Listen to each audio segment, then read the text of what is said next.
If you're an accredited investor looking for an incredible opportunity to invest your money, I have exactly what you're looking for. I have put together a fund where we are loaning money to fix and flip investors for their investment properties. And I'm looking for investors right now.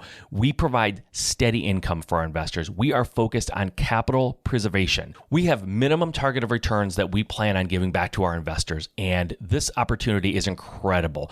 Like I said, this fund is lending to the best of the best. And we're looking for people to come aboard and be investors and go along for the ride as this thing grows. I'm super excited about it. Right now, we're only talking to accredited investors. So if that's you and you want more information, reach out to me at mike@juststartrealestate.com and I will get you all the information. Guys, this fund is amazing and we are so different from everybody else.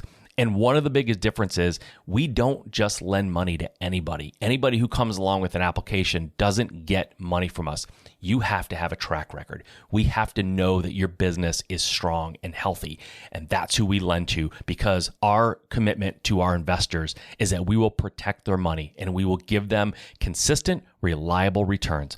Guys, if you're interested in this and you want to come along on that journey with me and my company, reach out to me now, mike@juststartrealestate.com. I cannot wait to talk to you. You want a partner that shares your hunger, shares that your passion and your desire to get to the goal, to build that business. They have to have the same hunger as you. If you wake up at 5 a.m. and you don't end your day until 10 p.m. and you're just like working constantly like a working machine, and your partner rolls out of bed at 11:30 a.m. and they kind of call it quits by 3:30, 4 o'clock, and they're on vacation every other weekend and you're working your butt off, like that's going to fail. It will fail. And people don't always think about talking like, what are the expectations for our work week? When are you committing to this company and when are you not committing to the company? And there's no right or wrong answer. There's just answers that mesh better together. You're listening to the Just Start Real Estate Podcast. If you're serious about your real estate investing business and need real answers, you are in the right place. And now, your host, Mike Simmons. All right, thank you for joining me here on the podcast, Just Start Real Estate. I appreciate it. I appreciate you being here and tuning in, guys. This is another live Q&A that I'm excited to bring you because we had some really fun discussions that happened and had a lot of good info for the folks that were asking questions live. If you want to check those out live, they happen every Wednesday from starting at 7 p.m. Eastern and 4 p.m. Pacific. And you can log on and ask questions in real time. I will answer them. We can have some back and forth. It's a lot of fun. It's a great way to be able to ask me questions. If you ever want to, then you can log on to Facebook. Go to Just Start Real Estate on Facebook and join in on the fun. Today, in this episode, we talked about expanding your business. When is the right time to expand your business? We also touched on partnerships and what that means and what a good partnership looks like and what to look out for if you're thinking about taking on a partner. The question was asked about being in business with a spouse. Like, what does that look like? And what are my thoughts on working with your spouse? I did that. Me and my wife started our business together as house flippers. And we were able to grow and have success. And I have definitely thoughts on working with your spouse. And then also somebody asked the question about growing too fast. Can you grow too fast? And as much as a growth-minded person that I am, and I like scale, and I'm very impatient. I don't like to wait for things. We had a good discussion about growing too fast. And yes, the answer is you can grow too fast.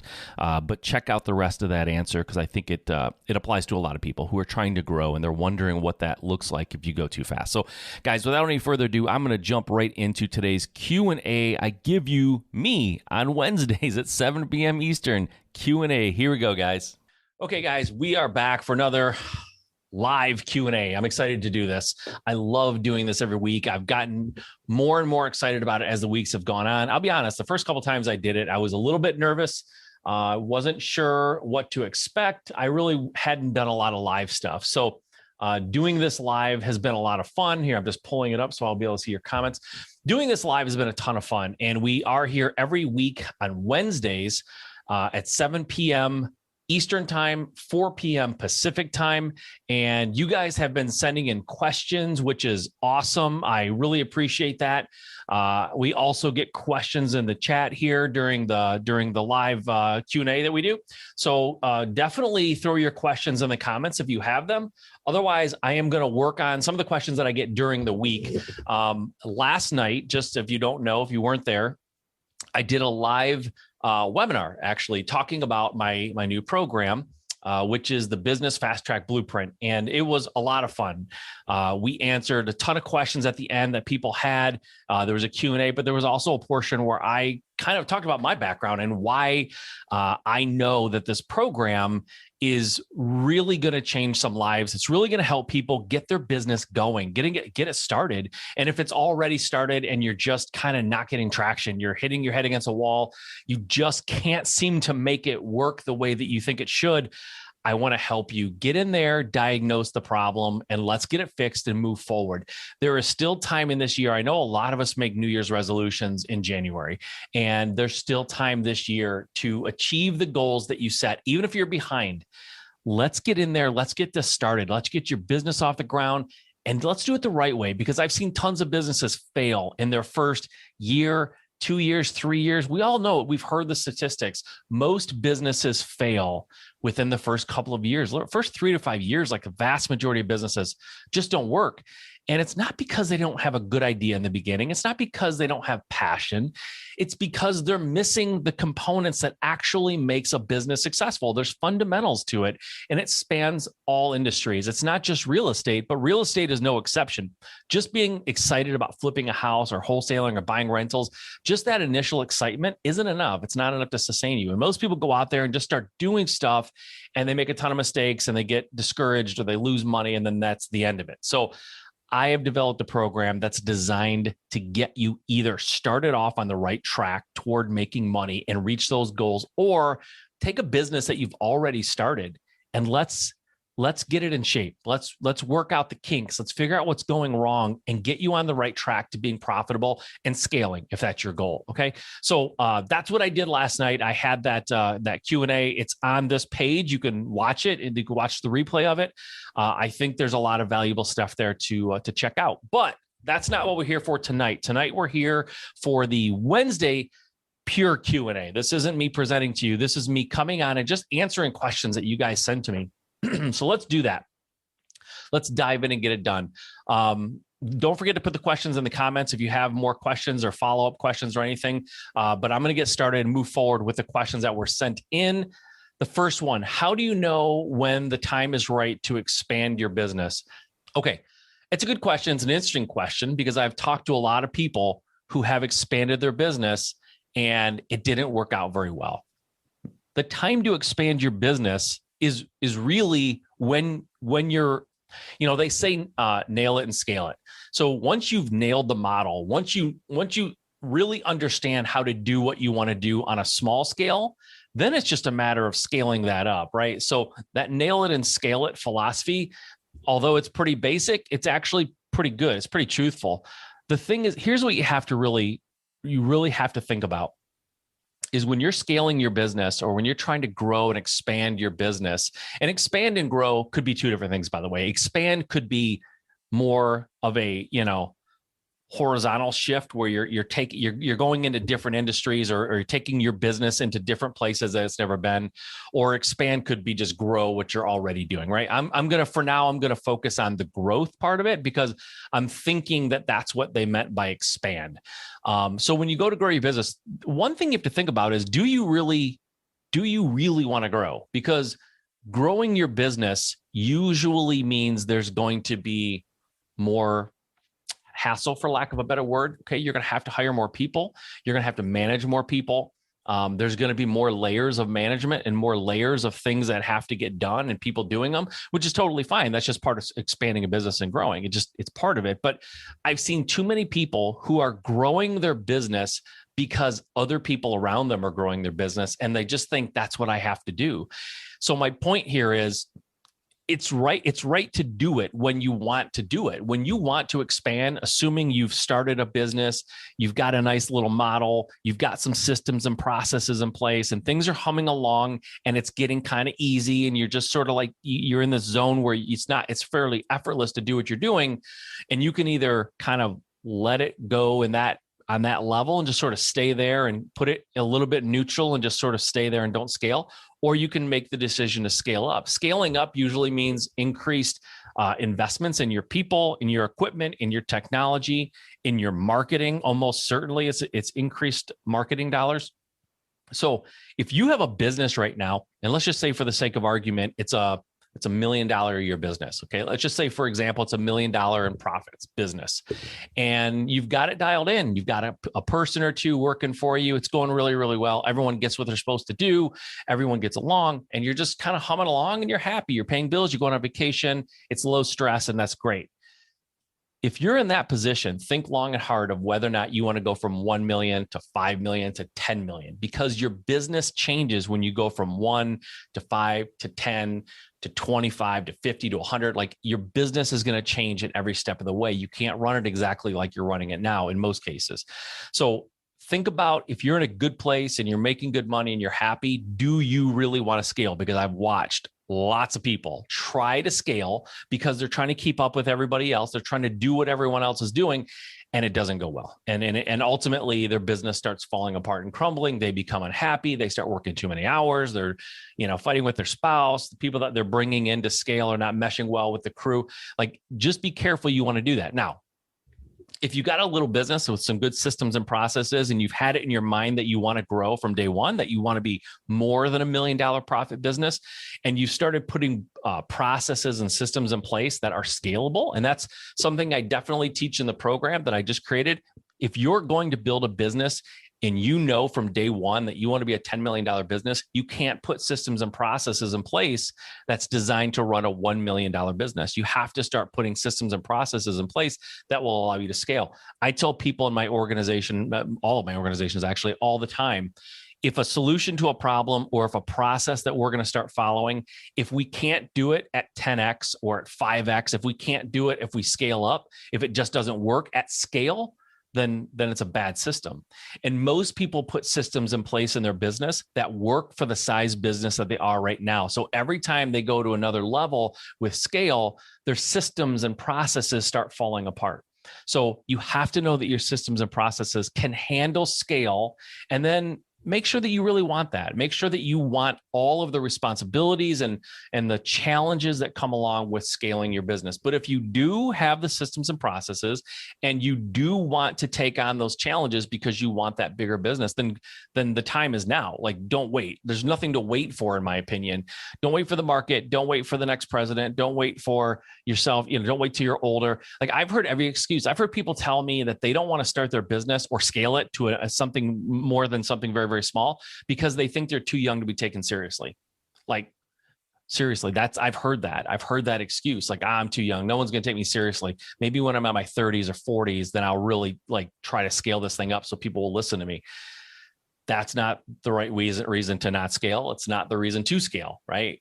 If you want to scale, then scale. Now, the other side of it holds true too. If you're in your 40s or 50s and you're like, I have to scale because I don't have a lot of time, that's not a good reason to scale either. Make sure it's what you really, really want. You want the challenges and all the things that come with it, and make sure that your business is set up to scale. The people, the systems, the processes, everything in your company has the room for scale. So that would be my answer. But the short answer, and I joked about this a few weeks back, I have been told that I give long answers and then I give really short answers that I could have done right in the beginning.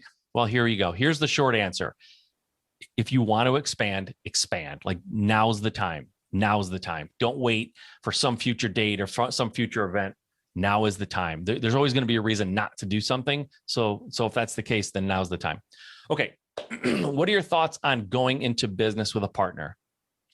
I've definitely talked about this one here on this Q&A, but I'll go over it again because it's really, really important. And honestly, there's a lot of things that will derail a business, a company, not knowing your numbers, not hiring appropriately, not hiring in time, hiring the wrong people, just having systems and processes that are garbage. Like a lot of things will ruin your business. But the one that sort of sneaks up on people and they never see it coming is bad partnerships. And I've done bad partnerships and I've done good partnerships. But what I know about partnerships is there's a few fundamental truths that you must really pay attention to when it comes to picking a good business partner. The number one bad reason that I hear people give for wanting to partner is basically they have entrepreneurial loneliness. They just want somebody to talk to. They want someone that they can confide in. They want someone they can share all the challenges. They want someone that they can bounce ideas off of and get their feedback, and someone who can share in all of those experiences. You don't partner for companionship, right? In business, you don't partner for companionship. That's the wrong reason. It almost always fails. If you need someone to talk to, you need people to bounce things off of, you want to surround yourself with people who get it and they just understand what you're going through as an entrepreneur, join a mastermind. And if you need help figuring out which mastermind, because there's a lot of them and there's some that are not good, they just aren't, being honest. I won't name them, but they're not. If you want my help, I'm happy to help you. If you trust me enough to help you do that, I would be happy to help you do that, because I think masterminds are just a huge key to my success. Huge. So if you're lonely, then join a mastermind and surround yourself with people who get it, people who are going through what you're going through and they understand, and they can give you good advice and they can listen to your ideas and say, yeah, that seems like a good idea. Or no, that really doesn't work. I tried it and here's why it didn't work, right? That's valuable. You don't partner for that reason. You want a partner that shares your hunger, shares that your passion and your desire to get to the goal, to build that business. They have to have the same hunger as you. If you wake up at 5 a.m. and you don't end your day until 10 p.m. and you're just like working constantly like a working machine, and your partner rolls out of bed at 11:30 a.m. and they kind of call it quits by 3:30, 4 o'clock, and they're on vacation every other weekend and you're working your butt off, like that's going to fail. It will fail. And people don't always think about talking like, what are the expectations for our work week? Like when are you committing to this company and when are you not committing to the company? And there's no right or wrong answer. There's just answers that mesh better together. So if someone says, hey, I sleep in and I have kids and a wife or kids and a husband or whatever, and I want to be done by 5 p.m. every day to have dinner with my family, and I want to call it quits and spend time with my family, that's not wrong. It just might be wrong for you. If your work day looks more like wake up at 5, finish work at 10, like you're going to be resentful. Even if they have good reasons for not working the same amount of hours, it ultimately will break up the partnership. I've seen it happen. Another thing you have to pay attention to is, what's your risk tolerance? If you are super risky, in other words, you will always go all in, chips all in the middle of the table to try something in your business or to build or grow your business or whatever it is. Like if you're just a chips all in kind of person and you just don't, risk doesn't bother you, and you partner with someone who's very, very conservative, it will fall apart too. They will always be fighting you on the decisions that you want to make, because you're going to want to gamble and they're not going to want to gamble. And it's just a bad situation. It just doesn't ever work out. Another thing that's important, and I think people know this one usually, but this mistake gets made a lot, is you want someone who has complementary skill sets, not similar skill sets. So if you're the world's best salesperson and you hire someone who's also the world's best salesperson, it's redundant. It's unnecessary. There's too much overlap. You don't necessarily, for most businesses, there could be exceptions, but for most businesses, real estate included, having two great salespeople as business owners is not really that helpful. You really want someone, because traditionally a salesperson is very personable. They're very outgoing. They like talking. They like connecting. They're really driven, but they're usually not good at details, usually. So a really great salesperson who partners with like somebody who has like an engineering mind, traditional engineering mind, where not quite as outgoing and personable, don't really enjoy interacting with people as much, but they're just really, really good with numbers and tracking and understanding metrics. Like, to me, that's the ultimate like business marriage. That's the ultimate combination of skill sets, right? The ultra outgoing, ultra charismatic, ultra sales person with the conservative engineer, watch the numbers, comb through the details, like that person. That's the ultimate combination, right? But at least make sure that your skill set is complementary to your partner's, not the same. That's a problem when it's the same. Okay. The last one for partners is you have to have common goals. So I use the analogy every time I talk about this. If you and your partner are, metaphorically in New York, and you both decide that you want to travel, you want to go west, like my destination is west, and you agree that my destination is west, and you get in a car and start driving from New York, and at some point your partner says, "Hey, let's go. We're basically, as far as I want to go west, my destination is Chicago," and you're like, "Well, wait a minute. You said go west. My destination is California." And they're like, "Yeah, when we were in New York, my destination was west, but I only wanted to go as far as Illinois because we're going to go Chicago from here." It seemed like you had the same goals in the beginning. You both got in the car. You both agreed you wanted to go west. You just didn't talk about long-term goals. And your partner's long-term goal was to go to Chicago. Your long-term goal was to go to California or Los Angeles, whatever, right? Somewhere in California. So that can happen where, now we'll take it into the business and use that analogy. You partner with someone who their goal is to create $1 million business. And you both agree that you want to grow a business. You want to have a big business, but big to that person means $1 million. Big to you means $50 million. Those are not the same businesses. And at some point, when you start hitting that $1 million mark, your partner's going to go, whoa, let's slow down. Let's back up. Let's slow our marketing down. No more big investments. Let's just hold tight right where we are at $1 million. This is all I ever wanted. And you say, "No, I thought you wanted to grow a big business." And they say, "This is a big business to me." Right. So you have to nail down those long-term goals. Those are the 4 things that you really, really, really have to pay attention to. And I think it's an all or nothing. In other words, you have to check all 4 boxes. Not 2 of them, not 3 of them. It's not best 3 out of 4. It's all 4. Check all 4. And if you can't check all 4, that's not a good partnership. And frankly, a lot of people who think that they need to partner, all they really need to do is hire. They need employees or an employee. They need another employee. So if you're like that conservative, like engineer mind, you can hire a great salesperson and still achieve the same things. You don't have to partner with somebody to get what you need. I say hire as much as you can instead of partnering, and join a mastermind. That in most 9 out of 10 cases, that would be the most appropriate course of action. So be careful when you're partnering. All right, next question. My wife and I have been thinking about starting our own business. What are your thoughts on couples going into business together? Wow, this is such a good question. I won't even be able to totally do it justice in the time we have, because it's a phenomenal thing to ask. Most people either underestimate or overestimate what's going to happen. My wife and I were business partners when I started my house flipping business. We did it together. We were partners. We shared the responsibility, and it was actually awesome. It was great. But your wife and you really kind of need to check the same boxes we just talked about with partnerships. If you are ultra risky, and let's just say your wife is ultra conservative, there's going to be conflict. You're not going to see eye to eye on how to proceed with the business. I know, because this was exactly our situation. Now, in our situation, we were brand new, and I was always pushing the gas. I was always trying to go faster, do more, take more risks. And frankly, I would have cut a lot of corners. She was in the business, and she was much more conservative. She was much more attention to detail than I am, and still is attention to detail. So she was bringing up the details that I was choosing to gloss over.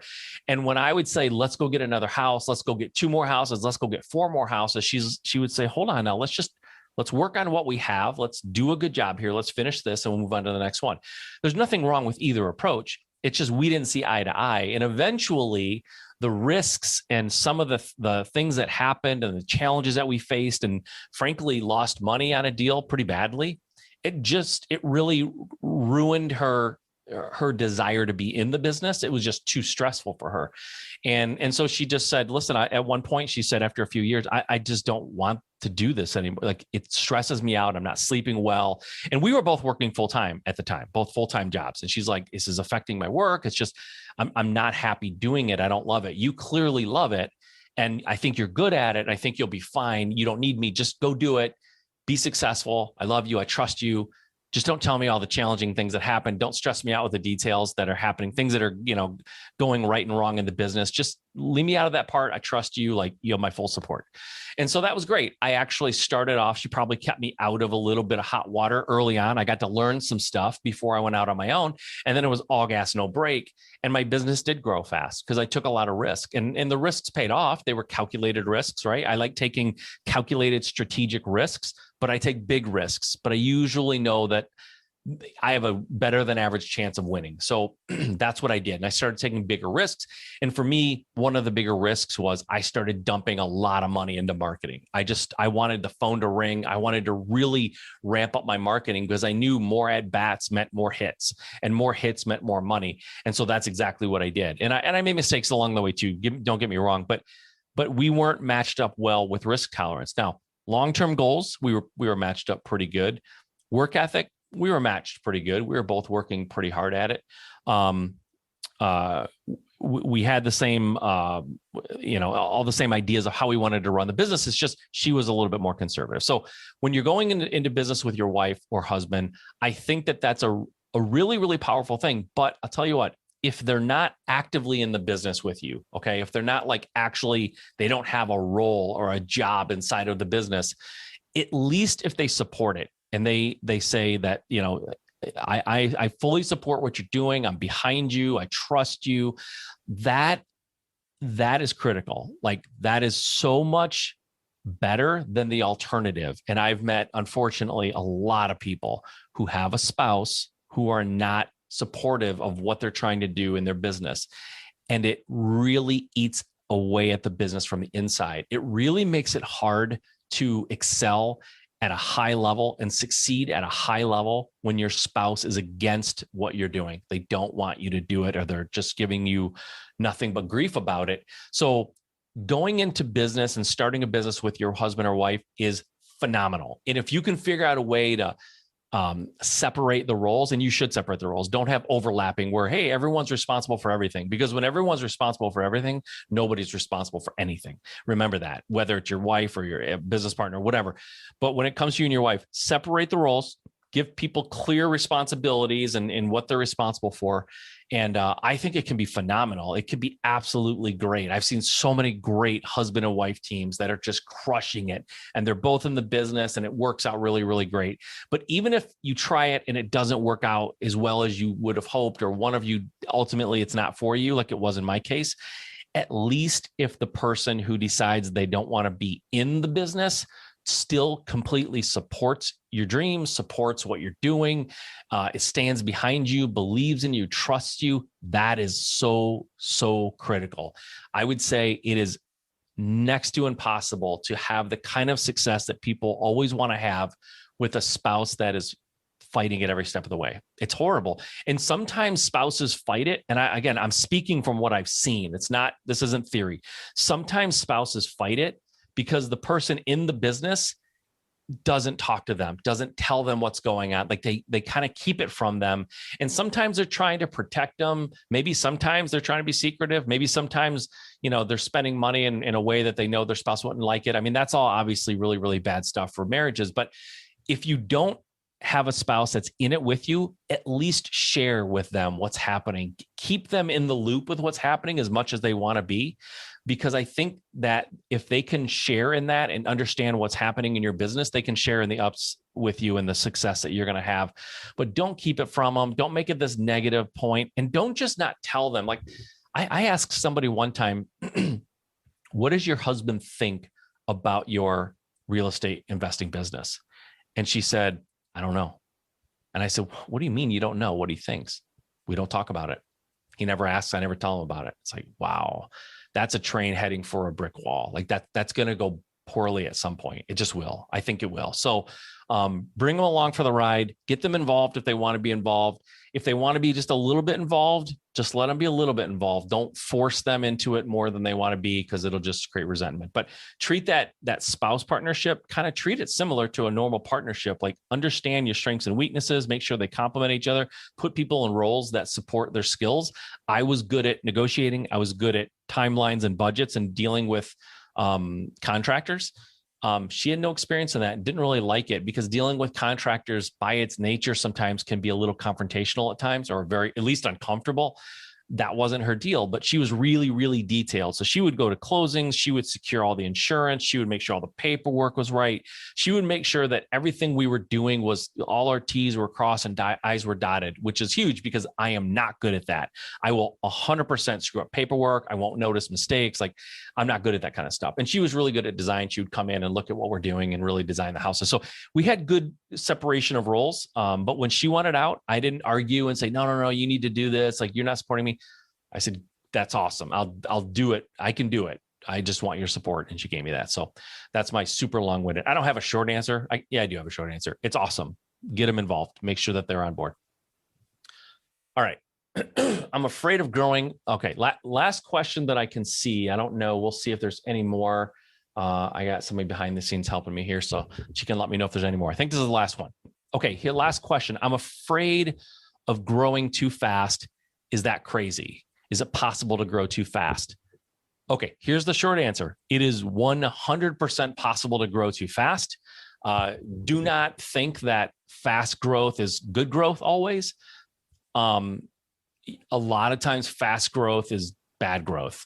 So be careful when you're growing and expanding. I expanded too fast. How do I know I expanded too fast, right? A lot of the stuff I'm telling you guys is because I've done it. I've done it well, I've done it poorly, and then I've done it well. So I did this poorly. I grew too fast. I had a year of hyper growth, and my company exploded in profits. It exploded everywhere. It just exploded. And then at the end of the year, it looked like it exploded because I was losing people. There was like a lot of turnover.